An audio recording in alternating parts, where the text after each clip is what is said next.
Hello hello गाइजहरू सम्पूर्णमा शुभ बिहानी नमस्कार।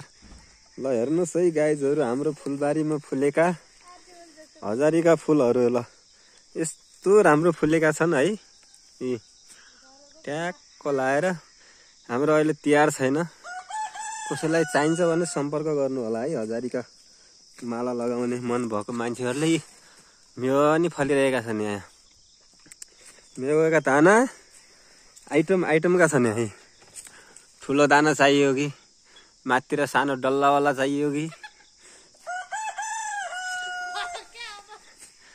यहाँ सानोवाला छन् है, यहाँ सानो डल्लावाला छन्, यहाँ ठुलावाला छन्, फेरि लामावाला। ये ट्याक्क कस्तो। अनि यहाँ तलतिर अर्को छ फेरि नफल्नेवाला, फुल्ने मात्रै। यसलाई के भन्छन्? भाले भन्छन् अरे, भाले मेवा। ए फुलवाला मात्रै छ है त।